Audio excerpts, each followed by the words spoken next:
స్వరాజ్య ఉద్యమం డిసెంబర్ 9-10 తారీఖుల దాకా స్వరాజ్య ఉద్యమంలో ఉన్నప్పటికీ ఆ తర్వాత పెద్ద ఎత్తున అందరూ కదిలి వేలాది మందిని పార్టీ సభ్యులుగా ఎన్రోల్ చేసుకున్నాం.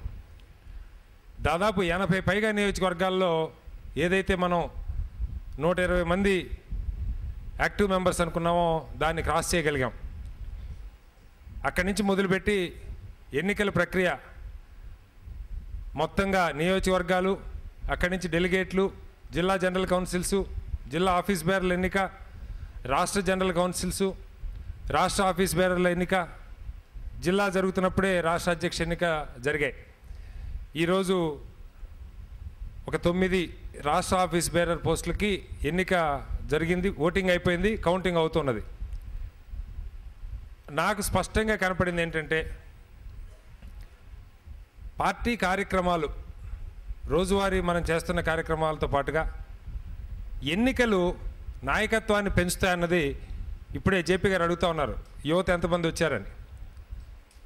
ఇవాళ వచ్చిన 380 మంది డెలిగేట్లో నాకు తెలిసి 200 పైగా యువత ఉన్నారు.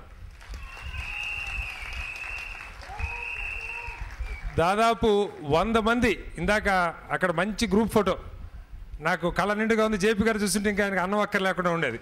మహిళలు ఒక 100 మంది పైగా మంచి యూనిటీతో ఒక మహిళా శక్తి కూడా, మహిళా సత్తా కూడా పెరుగుతూ కనపడుతూ ఉన్నది.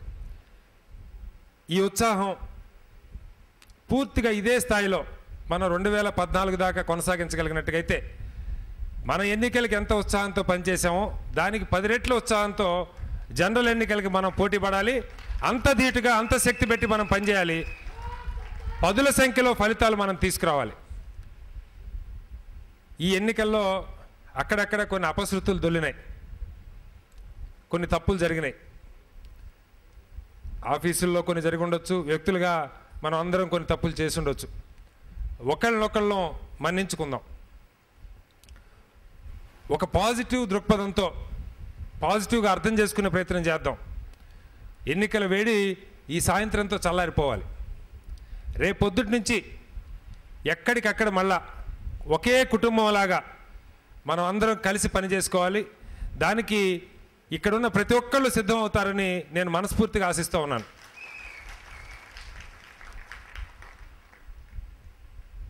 వాస్తవానికి ఇవాళ మనందరి మీద చాలా పెద్ద బాధ్యత ఉంది.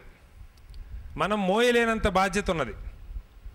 ఆ బాధ్యతని మనం అందరం పూనుకొని సక్రమంగా నిర్వహించాలని ఆశిస్తూ ఉన్నా. నాకు నిజంగానే ఇది చాలా తక్కువ వయసులో నా శక్తికి మించిన భారం. వాస్తవానికి నేను సిద్ధంగా లేను ఎన్నికల ముందాక. నా దృష్టిలో జేపీ గారే 2014 దాకా ఉంటే బాగుండేది, ఎన్నికలు నిర్వహించుకుంటాం, మనం అసెంబ్లీ ఎన్నికలకు వెళ్తాం కదని నేను పదే చెప్తూ వచ్చాను జేపీ గారి దగ్గర నుంచి అందరికీ. జేపీ గారు జాతీయ స్థాయిలో బాధ్యతలు ఉన్నాయి, నాయకత్వం పెరగాలనుకున్నప్పుడు వర్మ గారు లాంటి పెద్దలు ఉంటే బాగుంటుందని వారిని కూడా కోరటం జరిగింది. అయితే చాలా స్పష్టంగా ఆయన చెప్పింది, జేపీ గారు యువత బాధ్యతలు తీసుకోవాలనుకుంటున్నారు కాబట్టి యువత ఉండండి, మేము అందరం ఉంటాం, అందరం కలిసి పనిచేద్దామని పెద్దలు ఇద్దరూ చెప్పారు. ఆ మేరకు నాకు వచ్చిన కొద్దో గొప్ప గుర్తింపు గత 15 ఏళ్ళుగా పార్టీకి ఉపయోగించడం కోసం, 10 రెట్లు పార్టీని పెంచడం కోసం, ఫలితాలు సాధించుకురావటం కోసం రాబోయే 2 ఏళ్ళు నా సర్వశక్తులు పెట్టి సాయశక్తులా ప్రయత్నం చేస్తానని మీకు అందరికీ సభాముఖంగా తెలియజేస్తా ఉన్నాను. అలాగే ఈరోజు సాయంత్రమే మనకి పూర్తి వర్కింగ్ కమిటీ సభ్యులు వచ్చేస్తారు. రేపు ఉదయం 11 గంటలకు కూర్చుంటున్నాం. ఒక వ్యూహం రచించుకుందాం రాబోయే 2 ఏళ్లకి సంబంధించి, అలాగే దానికన్నా ముందున్నటువంటి స్థానిక సంస్థల ఎన్నికలకు సంబంధించి. ఈ రెండింటితో సంబంధం లేకుండా ఒక దీర్ఘకాలిక పటిష్ట నిర్మాణం, ఒక 100 నియోజకవర్గాల్లో పార్టీకి పెట్టని కోటలుగా, కంచు కోటలుగా తయారు చేసే రీతిలో నిర్మాణం చేయడానికి సంబంధించి ఒక త్రిముఖ వ్యూహం మనం తయారు చేసుకోవాల్సిన అవసరం ఉంది. దానికి మీ అందరి సహాయ సహకారాలు కావాలి. ఇప్పటికే చాలా జిల్లాల్లో కార్యక్రమాలకు ప్లాన్ చేసుకుంటూ ఉన్నారు. ఇవాళ మనకు ఒక గొప్ప అవకాశం వచ్చింది. మనందరికీ ఒక గొప్ప అవకాశం వచ్చింది. ఏంటంటే నాయకత్వం చాలా చోట్ల కొత్త నాయకత్వం వచ్చింది. రాష్ట్రంలో కూడా మా అందరి పొజిషన్లు మారిపోయినాయి.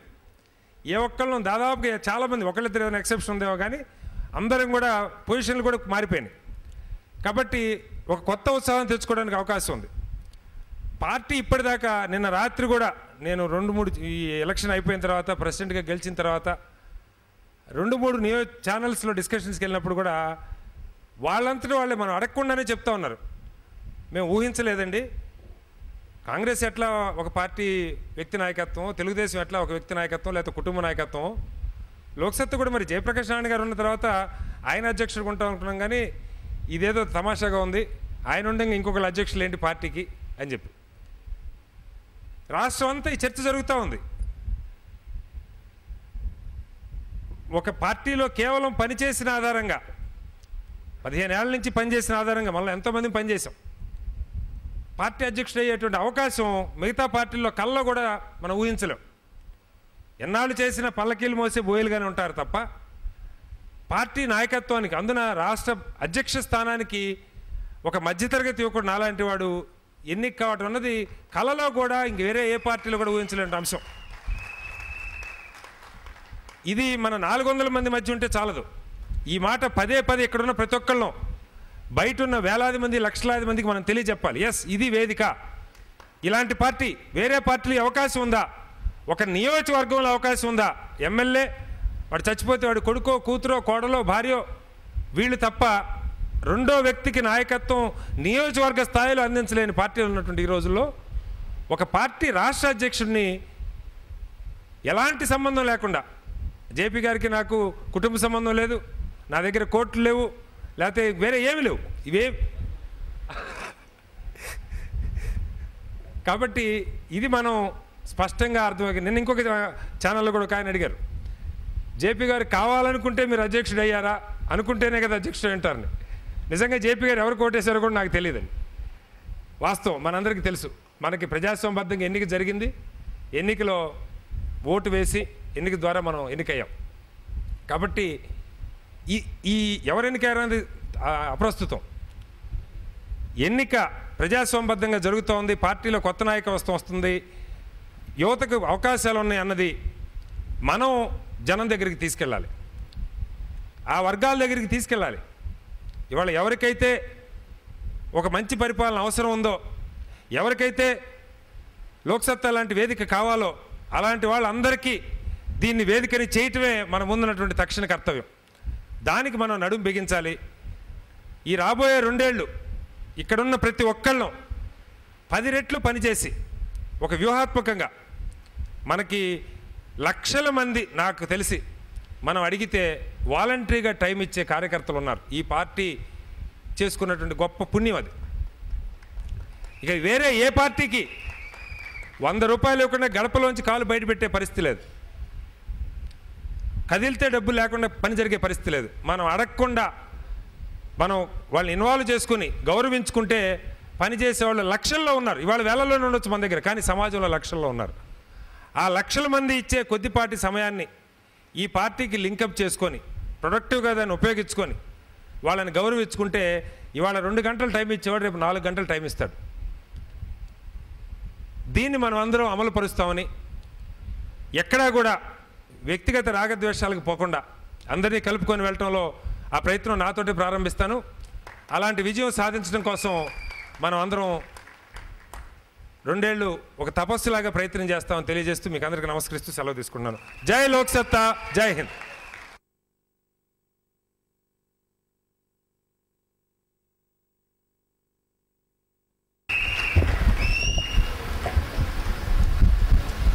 అందరికీ నమస్కారం. ఈవేళ నేను చాలా గర్వంగా ఫీల్ అవుతున్నాను.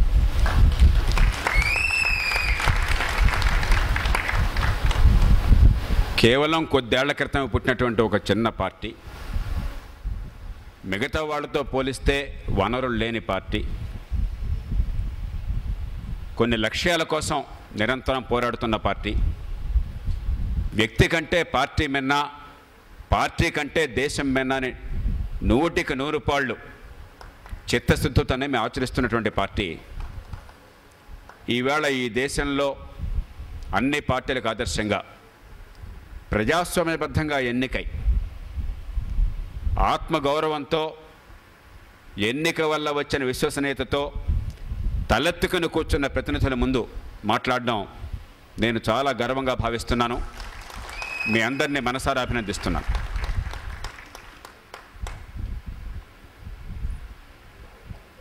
ఈవేళ బాబాసాహెబ్ అంబేద్కర్ జన్మదినోత్సవం.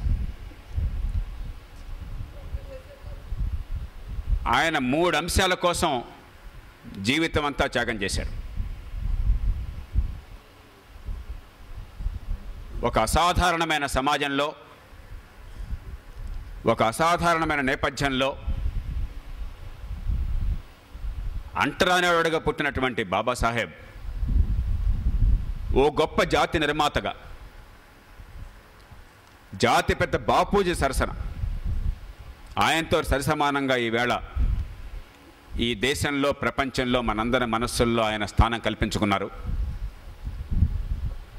కాలం గడిచిన కొద్దీ ఆయన ప్రభావం మన దేశం మీద, మన సమాజం మీద పెరుగుతున్నది. బాపు జాతిపిత అయితే బాబాసాహెబ్ అంబేద్కర్ నిస్సందేహంగా జాతి నిర్మాత. ఆయన స్మృతికి మనందరి తరపున నివాళులర్పిస్తున్నాం. మనం పార్టీ ప్రారంభం నుంచి ఓ పక్కన బాపు, మరో పక్కన అంబేద్కర్, ఇద్దరికీ సమానమైన స్థాయి కల్పించినటువంటి ఏకైక పార్టీ భారతదేశంలో లోక్సత్తా పార్టీ. ఎందుకు ఇచ్చాము ఆ స్థానాన్ని, ఎందుకు ఆ గౌరవాన్ని మనం మనసులో పెట్టుకున్నామంటే, మొదటిది మహాత్ముడిలాగానే బాబాసాహెబ్ నీతివంతమైన రాజకీయాల కోసం జీవితాన్ని అంకితం చేశాడు. రాజకీయం వ్యాపారం కాదు, రాజకీయం అవినీతికి మార్గం కాదు, రాజకీయం కొందరి పెత్తందారుల సొత్తు కాదు. రాజకీయం ఈ సమాజాన్ని బాగు చేసేటందుకు, అందరికీ సేవలు అందించేందుకు, ప్రతి బిడ్డకి అవకాశాలు కల్పించేందుకు ఒక మహత్తర అవకాశం, ఒక పవిత్ర వ్యాసంగమని ఆయన పూర్తిగా నమ్మాడు. నిజంగా అంబేద్కర్, బాపుల ఆశయాలు నెరవేరాలని చెప్పంటే రాజకీయాన్ని మళ్ళీ ఎత్తున నిలబెట్టి ఒక నీతివంతమైన ప్రక్రియగా, పవిత్ర వ్యాసంగంగా మళ్ళీ మార్చాల్సిన అవసరం ఉన్నది. రెండోది, అంబేద్కర్ జీవితం అంతా పోరాడింది మూఢ నమ్మకాలకి, ఛాందసానికి, అంధవిశ్వాసాలకి, అజ్ఞానానికి వ్యతిరేకంగా. హేతుబద్ధమైన పాలన, హేతుబద్ధమైన విధానాలు కావాలని జీవితం అంతా పట్టుబట్టాడు. ఆయన బౌద్ధానికి మారిన కారణం కూడా 5000 సంవత్సరాల మన అవిచ్ఛిన్నమైన చరిత్రలో ఎప్పుడో 2500 సంవత్సరాల క్రితమే. ఇంకా హేతుబద్ధమైన ఆలోచన అనేది ప్రపంచంలో ఎక్కడా పెద్దగా వేళ్ళనుకోక మునిపే హేతు ఆధారంగా ఒక తాత్విక చింతనని, భావజాలాన్ని ఈ దేశంలో ఉత్పత్తి చేసే ప్రపంచం మొత్తానికి మార్గదర్శుడన్నాడు గౌతమ బుద్ధుడు.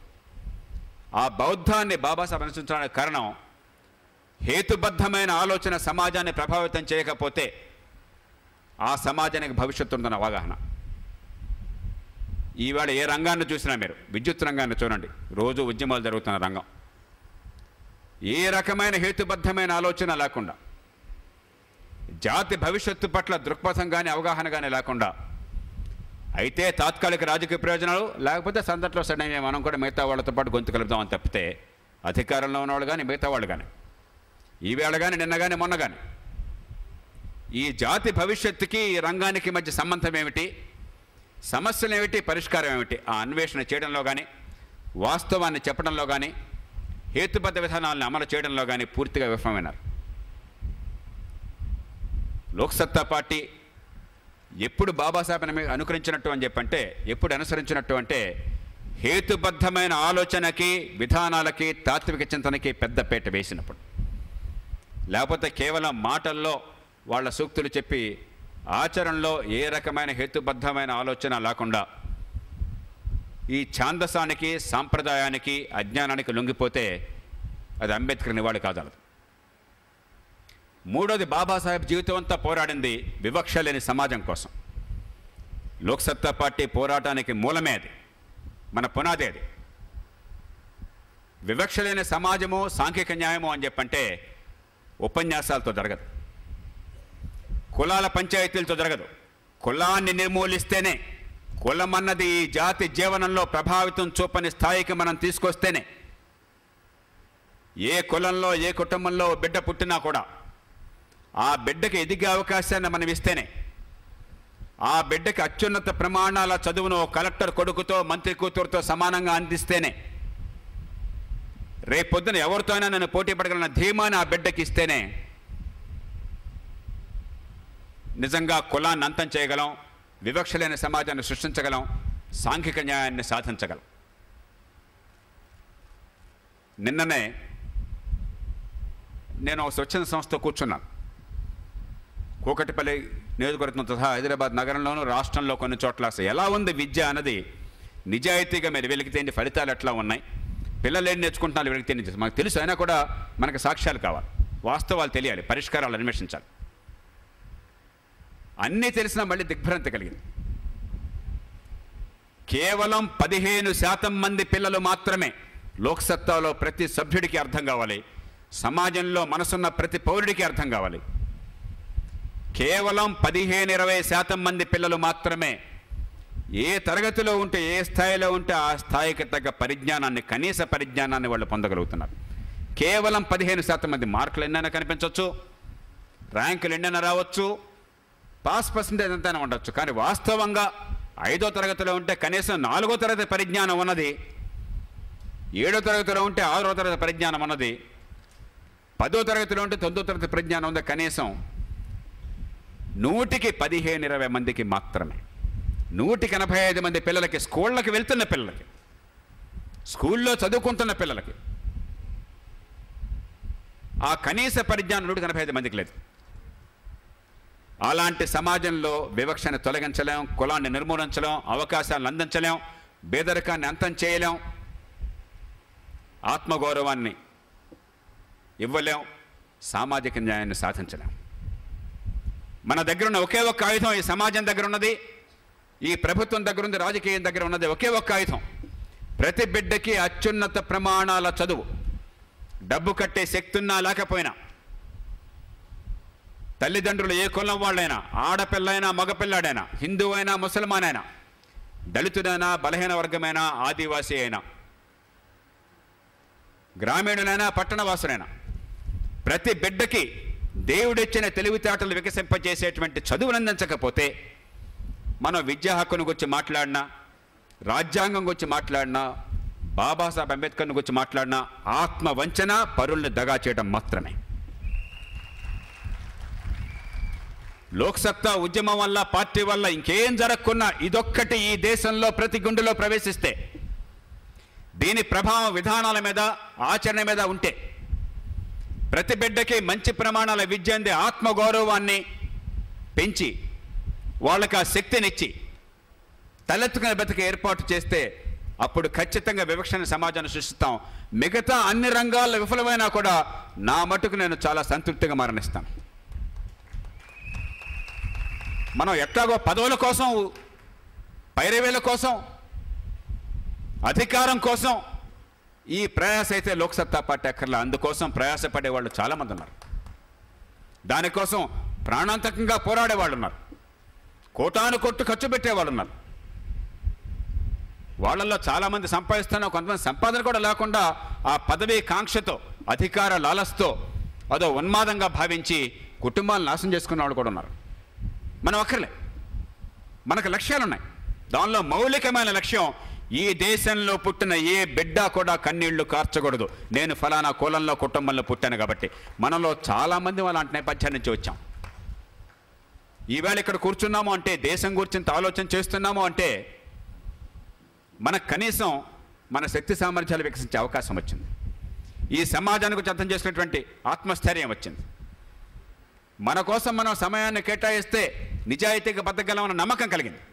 కాబట్టే మనం ఇవాళ కొంతమేరకైనా ఈ సమాజానికి చేయగలుగుతున్నాం, కొంతమేరకైనా ఆత్మగౌరవంతో బతకగలుగుతున్నాం. ఇది తప్ప వేరే మార్గం ఉన్నది, మా దగ్గర వేరే చిట్కా ఉందని ఏ రాజకీయ పార్టీ, ఏ ప్రభుత్వం, ఏ ఉద్యమం, ఏ పౌర సమాజం చెప్పినా కూడా అంతకంటే బోటకం మరొకటి లేదు. విద్య, విద్య, విద్య, ప్రతి బిడ్డకి మంచి ప్రమాణాలతో అందాలి.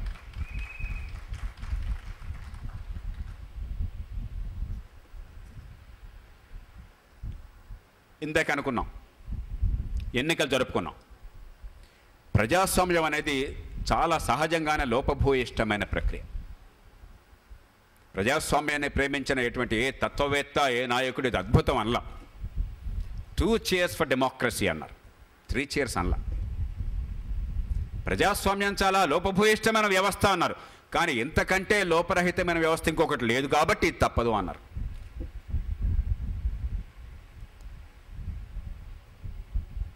కాబట్టి కొన్ని ఇబ్బందులున్నా తొలి దశలో మొట్టమొదటిగా మనం విస్తృతంగా జరుపుకునే, గతంలో జరుపుకున్నా కూడా ఓ పద్ధతిగా ఇంత పద్ధతిగా మనం జరుపుకునే అవకాశం లేకపోయింది. కాబట్టి కొన్ని సమస్యలు ఉంటాయి, కొన్ని అనుభవాల నుంచి పాఠాలు నేర్చుకుంటాం. కానీ కొన్ని ఇబ్బందులున్నా కూడా ప్రజాస్వామ్య వ్యవస్థలో కానీ, ఆ ఆలోచనలో కానీ, లేకపోతే మనం నడుపుకున్నటువంటి తీరులో కానీ కొన్ని ఇబ్బందులున్నా కూడా, కొన్ని పొరపాటు ఉన్నా కూడా లోపభూయిష్టమైన ప్రజాస్వామ్యం లేని దానికంటే 100 రెట్లు ఉత్తమమైనది. ప్రతి ఒక్కళ్ళది గుర్తించాలి.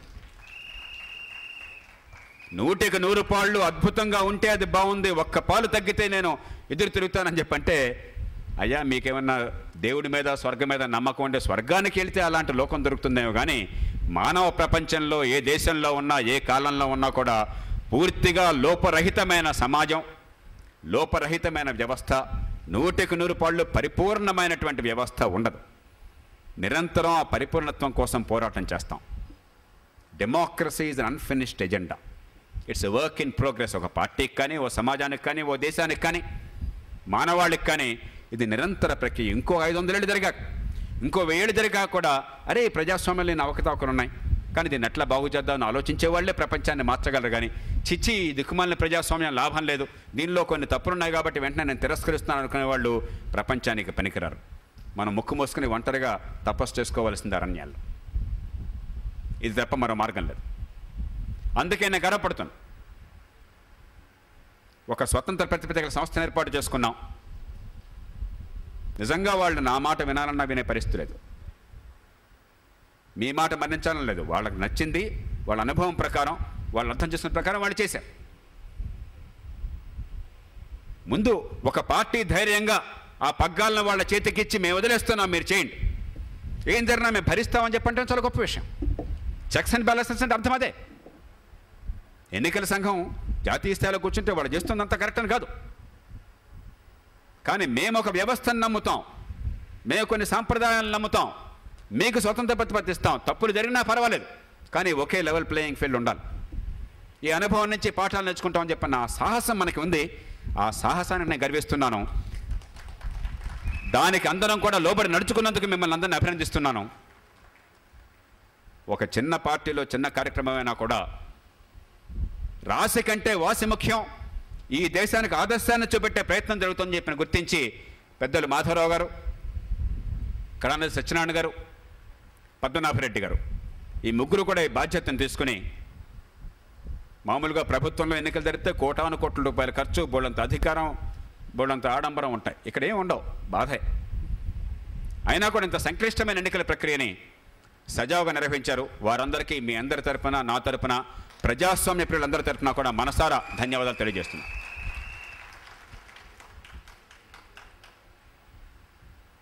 ఇందాక సోదరుడు అన్నాడు, ప్రజాస్వామ్య ప్రక్రియ రాగానే కొన్ని ఇబ్బందులు ఉన్నా కూడా ఎక్కడ లేని శక్తి పొంగుకొస్తుంది, ఉత్సాహం ఉరకలేస్తుంది. ప్రజాస్వామ్యం ఎన్నికలు అనగానే బలమైన నాయకత్వం వస్తుంది అన్ని స్థాయిల్లో. ఓ గ్రామం నుంచి, ఓ మండలం నుంచి, ఓ డివిజన్ నుంచి, ఓ నియోజకవర్గం నుంచి, ఓ జిల్లా నుంచి, రాష్ట్రం దాకా. సోదరుడు శ్రీనివాస్, ఆయనతో ఎన్నికైన వాళ్ళు, ఎన్నికవుతున్న వాళ్ళు అద్భుతమైన వాళ్ళు. నేను చాలా గర్వపడుతున్నాను. ఈవేళ 50% కంటే ఎక్కువ మంది రిజర్వేషన్లు ఏమీ లేకుండానే యువత వచ్చారని చెప్పంటే నా గుండె ఉప్పొంగుతోంది. ఈవేళ దాదాపు 25% మంది మహిళలు ఎన్నికైన ప్రతినిధులుగా ఇక్కడ కూర్చున్నారని చెప్పంటే నేను గర్వపడుతున్నాను. రాజ్యాంగం మార్చామా చచ్చామా తర్వాత చూద్దాం, ఇదిగో మా పార్టీలో మేము చూపెట్టాం. మీరు తలుచుకుంటే దేశంలో చేయగలరు, మహిళలకు సాధికారత ఇవ్వగలరు. ఈవేళ పార్టీ రాష్ట్ర అధ్యక్షునో జిల్లా అధ్యక్షునో మనం దళితులకో బలహీన వర్గాలకో ఏమల్లా. శ్రీనివాస్ కులం నాకు చాలా కాలం తెలియదు, ఇప్పుడు కూడా కులం తెలియదు, వర్గం తెలుసు. ఇటీవల కాలంలో గత 7-2 ఏళ్ళుగా కొన్ని రాజకీయంగా మనం నేర్చుకోవాలి కాబట్టి శ్రీనివాస్ బలహీన వర్గాలకు చెందిన మనిషి అని తెలుసు నాకు, అంతే, అంతకుమించి తెలియదు. ఇప్పుడు కూడా సరిగ్గా అడిగితే నాకు కులం తెలియదు. ఏ రిజర్వేషన్ లేకుండా నేను గర్వపడుతున్నాను. ఎంతోమంది పొద్దున్న సాయంత్రంగా మాట్లాడుతున్నాం. మేము దళితులకు చూస్తాం, బలహీన వర్గాలకు చూస్తాం, ఆదివాసులకు చూస్తాం, మహిళలకు చూస్తాం, యువతను చూస్తాం. మేమేమి అలాంటి మాటలు చెప్పకుండా సగం మంది పైగా యువత ఉన్నారు. ఆ మాటలు చెప్పకుండా 25% మహిళలు ఉన్నారు. ఆ మాటలు చెప్పకుండా మా రాష్ట్ర అధ్యక్షుడు రిజర్వేషన్ లేకుండా బలహీన వర్గాలకు చెందిన మనిషి వచ్చాడు ఇక్కడికి. కులం పేరుతో ఎన్నికలు జరగల, కులం రిజర్వేషన్లు పెట్టలా. సామర్థ్యం ప్రాతిపదికగా త్యాగాన్ని గుర్తింపుగా భావించి పెత్తనం చేసే శక్తి ఉన్న వాళ్ళు కొంతమంది, మిగతా వాళ్ళు చేయలేరు, వనరులుండవు, హంగు ఉండదు, ఆర్భాటం ఉండదు, ఎట్లాగా ఉంటుంది ప్రజాస్వామ్యం అంటే. అదే ఎప్పుడు ఇట్లానే ఉండాలా? అట్లనే ఉంటే రాజ్యాంగం ఎందుకు వచ్చేది? ఈ వ్యవస్థ ఈ స్థాయి నుంచి ఈ స్థాయికి పెరగాలంటే హిందూ ముస్లిం తేడా మర్చిపోవాలి, దళితుల బలహీన వర్గాల పోవాలి, ఆడమగ మర్చిపోవాలి. సామర్థ్యం, సంకల్పం, త్యాగం, చిత్తశుద్ధి, ప్రతిభ, నాయకత్వం, ఇవి మాత్రమే ప్రమాణాలుగా ఏ మనిషి అయినా కూడా నాయకత్వానికి ఎదగల నమ్మకాన్ని కలిగించాలి. ఈవేళ దానిలో ఖచ్చితంగా కొన్ని ముందడుగు వేసాం మనం, ఇంకా అడుగులు వేయాలి, ఇది చాలదు. కానీ ఖచ్చితంగా దానిలో చిత్తశుద్ధితో అడుగులు వేస్తే ఫలితాలు వస్తాయని రుజువు అవుతున్నది. అలాగే భాగస్వామ్యం, ఎవరినో నాయకుడిగా కిరీటం పెట్టి కూర్చోబెట్టి వాడు ఆదేశాలు ఇస్తే పాటించడం వేరు. మనమే బాధ్యత తీసుకునే వాడు ఉన్నాడు. పల్లకీలు మోసే బోయలం కాకుండా, జెండాలు పట్టే కూలీలం కాకుండా శ్రీనివాస్ చెప్పినట్టుగా మనమే బాధ్యత తీసుకు